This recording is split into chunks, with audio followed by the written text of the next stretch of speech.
Basic Fit a tué le fitness. C'est une phrase que tu peux entendre, c'est souvent dit par les vieux de ma génération, en pensant que c'était mieux avant, dans le sens qu'avant, par exemple à Lyon, intramuros, il y avait plein de salles d'indépendants.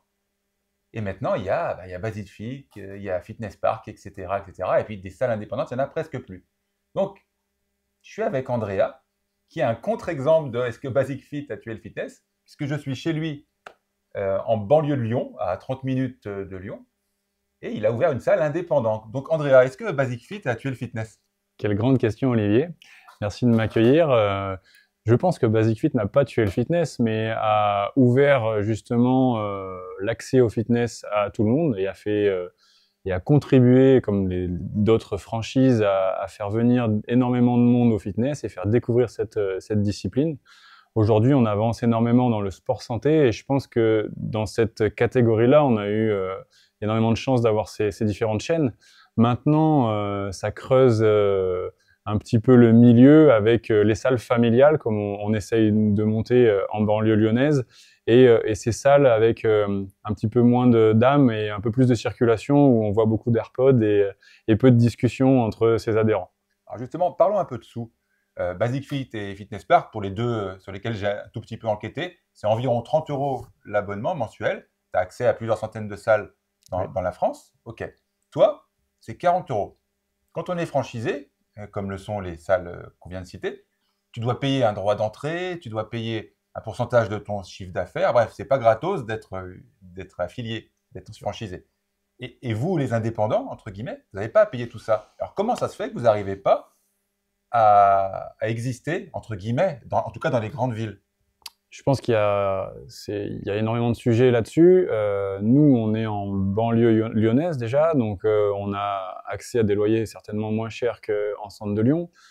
Tu parlais des franchises, des droits d'entrée et des droits différents de charges qui dépendent de ces franchises-là, que nous, on n'a pas du coup, mais on a aussi des investissements beaucoup plus importants au départ, puisque ces marques, avec toutes leurs salles, ont des achats, notamment de leurs machines, qui sont beaucoup moins chers, ont des prix de groupe, Sur le nombre? ont accès à différents avantages que les petits indépendants et salles familiales n'ont pas. Et c'est à mon avis pour ça que les indépendants et les petites salles ne deviennent pas franchises à chaque coin de rue. Donc toi, tu penses que l'une des raisons, c'est les économies d'échelle un peu?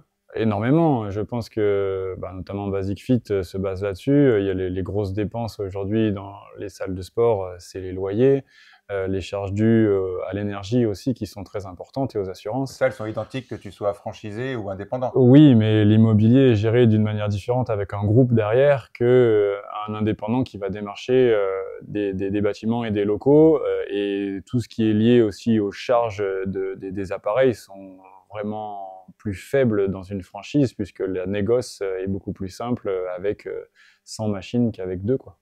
Bien sûr. Donc quand même, je trouve ça étrange. J'ai compris les économies dont tu viens de me parler, mais moi, si je veux faire de la muscu, alors moi je suis vieux, d'accord, mais si je veux faire de la muscu, moi je m'en fous d'aller dans une franchise, je veux aller dans ou ailleurs d'ailleurs, je veux aller dans un endroit où je peux m'entraîner correctement, où c'est correctement équipé.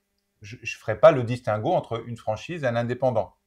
Mais alors pourquoi, justement, quand même, le nom de ces franchises pète le game au point que je crois qu'à Lyon, intramuros, je ne vais pas dire de bêtises, mais peut-être qu'il y en a trois des indépendants. Je vais peut-être dire une connerie. D'ailleurs, si vous le savez, à Lyon, intramuros, combien il y a d'indépendants, de muscu, dites-le nous dans les commentaires. Mais quoi qu'il en soit, c'est disproportionné à un point Oui, bien terrible. sûr. Je pense qu'il y a différents sujets parce qu'il y a déjà différentes prestations dans les salles de sport. On va avoir ces chaînes un petit peu low cost avec un accès de location de matériel sans prestation derrière. On va avoir Tu veux dire qu'eux, il n'y a pas de coaching? il y a du coaching, mais des externes au final dans ces salles de sport. Il y a de l'accueil, mais je pense que le niveau de prestation dépend aussi de l'exigence que va avoir la franchise. Et je pense que dans tous les Basic Fit, on n'aura pas le même service. Et on l'a déjà entendu, ce Basic Fit-là, il y a 3 coachs qui sont super compétents et donc je préfère y aller. Je pense que la différenciation va se faire là. Et à côté de ça, il y a aussi des supports où on va avoir des studios coaching dans Lyon qui sont différents avec des prix beaucoup plus importants. Donc, j'ai pas la notion du nombre de salles et du nombre d'indépendants qu'on aura à Lyon, mais bien sûr que les chaînes dominent le marché. Et je pense que, en tant qu'ancien de la musculation, Ouais. ce qu'il faut chercher, c'est un endroit où on peut s'entraîner avec le matériel que l'on souhaite, mais il y a aussi cet aspect que je disais tout à l'heure, familial, rencontre, sociale, qui est important, je pense, dans le milieu du fitness, d'être capable d'aller dans un lieu où on peut échanger, comme on pourrait l'avoir dans un club de sport collectif. Et nous, on a essayé aussi de mettre ça au milieu de notre salle de sport, d'avoir énormément d'échanges avec les adhérents, de pouvoir les driver sur leurs envies, sur leurs objectifs. Et ça nous permet aussi d'aller chercher des collègues à eux via le bouche à oreille, parce que justement, on a cette proximité-là qui est plus difficile à aborder en centre de Lyon quand il y a plusieurs milliers d'adhérents et qu'on est juste un chiffre, en fait. Parce que notre génération, enfin ma génération, a connu la muscu et le fitness sur le modèle un peu associatif, comme un club de foot, un club de rugby. Tu y allais pour t'entraîner, d'accord, mais pour voir des gens. Maintenant, je pense que si je dis 90% des pratiquants de muscu ont un casque ou quelque chose dans les oreilles, alors qu'il y a de la musique déjà publique. Donc, c'est-à-dire que la volonté des gens de s'isoler est devenue incroyable, quoi. Et toi, tu penses que la façon de se différencier entre les franchises et les indépendants, c'est justement poser un peu les casques et parler à son voisin de développer couché, quoi. On peut pas l'imposer. Non. On peut pas l'imposer, mais c'est vrai que nous, oui, mais on l'a peu, puisque on essaie de rentrer en échange avec tous nos adhérents, on les connaît tous.